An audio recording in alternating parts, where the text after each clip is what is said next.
प्यारे भैया बहनों, 12th कॉमर्स सब्जेक्ट में अर्थशास्त्र के अंतर्गत अध्याय 3 उपभोक्ता संतुलन के बारे में अध्ययन करने वाले हैं।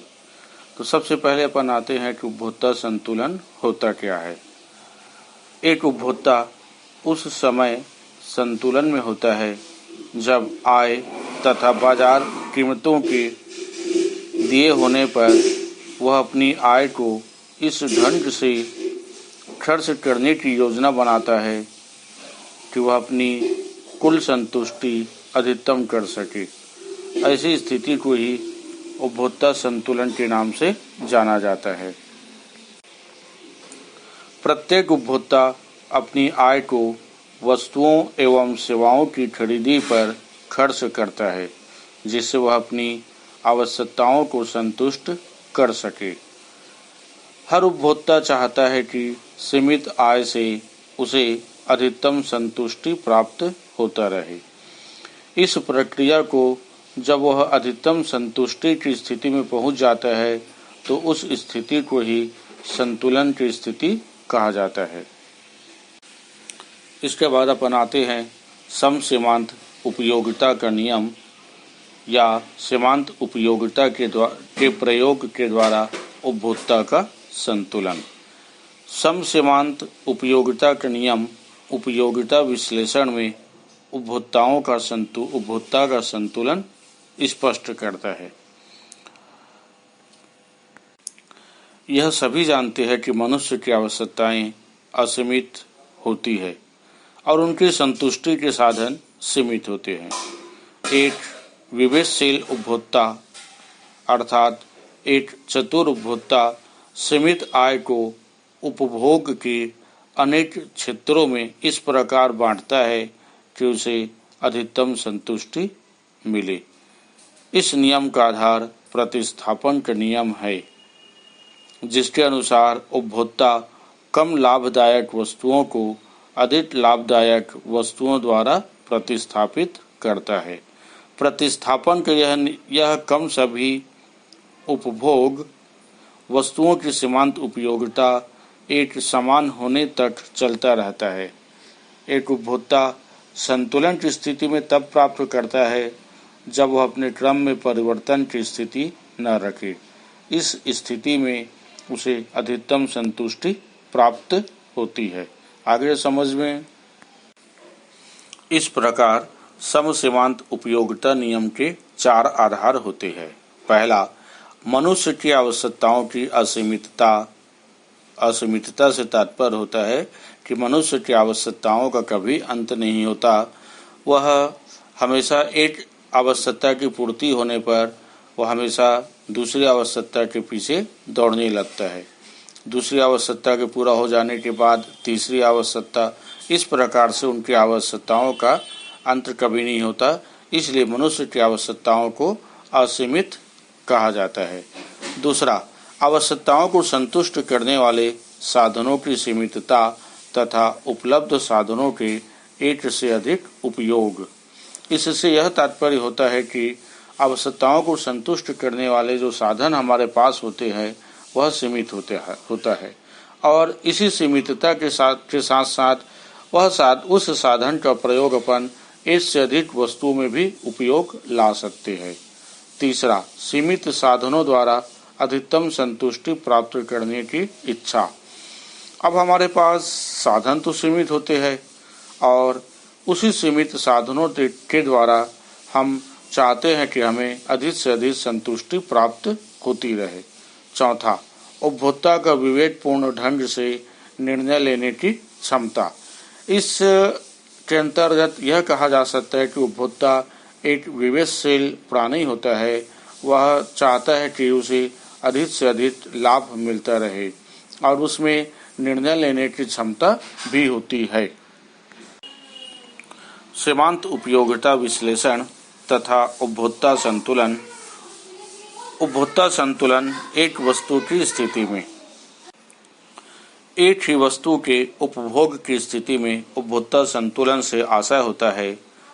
जब कोई उपभोक्ता किसी वस्तु को खरीदता है तो तो वह उसके लिए कुछ कीमत के रूप में कुछ मुद्रा का त्याग करता है, जिसके बदले में उसे वस्तु के उपभोग से कुछ उपयोगिता प्राप्त होती है। सीमांत उपयोगिता हास नियम के अनुसार वस्तु की प्रत्येक अतिरिक्त इकाई के उपभोग से प्राप्त होने वाली उपयोगिता घटती जाती है, जबकि दूसरी ओर इस नियम की मान्यताओं के अनुसार उन इकाइयों के बदले में दी जाने वाली कीमत स्थिर रहती है। जैसे मुद्रा की उपयोगिता स्थिर रहती है, ऐसी स्थिति में एक विवेकशील उपभोक्ता किसी वस्तु का उपभोग उस सीमा तक करता है जहां तक उस वस्तु की अंतिम इकाई से प्राप्त सीमांत उपयोगिता उस वस्तु की कीमत के रूप में दी जाने वाली मुद्रा की उपयोगिता के बराबर हो जाती है। समझ गए? अपने व्यय का ऐसा समायोजन करने से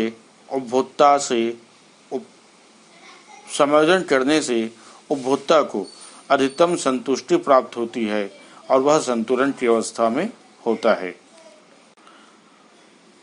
उपर्युक्त से स्पष्ट हो जाता है कि एक उपभोक्ता वस्तु की उतनी मात्रा खरीदनी चाहिए जिससे कि मुद्रा के रूप में वस्तु की सीमांत उपयोगिता वस्तु की कीमत के बराबर हो जाए।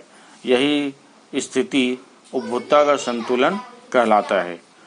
यदि उपभोक्ता संतुलन बिंदु के एक के बाद एक और अधिक इकाई खरीदता है तो सीमांत उपयोगिता हास नियम के अनुसार अतिरिक्त इकाई की सीमांत उपयोगिता घटने लगती है और यह प्राप्त उपयोगिता कीमत के रूप में त्यागी जाने वाली मुद्रा की उपयोगिता से कम होगी। अतः नई कुल उपयोगिता अधिकतम उपयोगिता वाले बिंदु से कम हो जाती है। इसके विपरीत यदि उपभोक्ता अपने संतुलन बिंदु से एक इकाई कम खरीदता है तो वस्तु की कीमत के रूप में दी जाने वाली सीमांत उपयोगिता मुद्रा की सीमांत उपयोगिता से अधिक होगी। परिणाम स्वरूप उपभोक्ता द्वारा प्राप्त कुल उपयोगिता अधिकतम उपयोगिता से कम हो जाती है। दूसरा, जब दो या दो से अधिक वस्तुओं के उपभोग की स्थिति में उपभोक्ता संतुलन। व्यवहारिक जीवन में उपभोक्ता अपनी समस्त आय को केवल एक वस्तु के उपभोग पर व्यय नहीं करता, बल्कि वह अपनी आय को दो या दो से अधिक वस्तुओं के उपभोग पर इस प्रकार व्यय करता है कि उसे अपने व्यय से अधिकतम उपयोगिता प्राप्त होता रहे। जब एक उपभोक्ता अपनी निर्धारित आय को एक से अधिक वस्तुओं पर व्यय करता है तो अधिकतम संतुष्टि प्राप्त करने के लिए वह विभिन्न वस्तुओं से प्राप्त सीमांत उपयोगिता की तुलना करता है। सबसे पहले वह मुद्रा की इकाई को उस वस्तु पर खर्च करता है जिससे उसे सबसे अधिक सीमांत उपयोगिता प्राप्त होती हो। लेकिन सीमांत उपयोगिता हास नियम के अनुसार जब उपभोक्ता किसी एक वस्तु की अधिक से अधिक मात्रा खरीदता है तो उस वस्तु की सीमांत उपयोगिता घटने लगती है। अतः उपभोक्ता पहली वस्तु के बजाय दूसरी वस्तु पर मुद्रा की दूसरी इकाई खर्च करेगा। कुल संतुष्टि के स्तर को बढ़ाने के लिए उपभोक्ता निरंतर कम सीमांत उपयोगिता देने वाली वस्तुओं से हटकर अगली मुद्रा की इकाई को अधिक सीमांत उपयोगिता देने वाली वस्तु पर व्यय करता है। अतः उपभोक्ता संतुलन की अवस्था तभी होता है जब वह अपनी सीमित आय की सहायता से उपभोग की वस्तुएं खरीद कर उनसे अधिकतम संतुष्टि प्राप्त करता है। उपभोक्ता के संतुलन को उपभोक्ता की आय और वस्तुओं की कीमतें प्रभावित करते हैं। आ गया समझ में? इसके बाद अगला भाग अगले वीडियो में।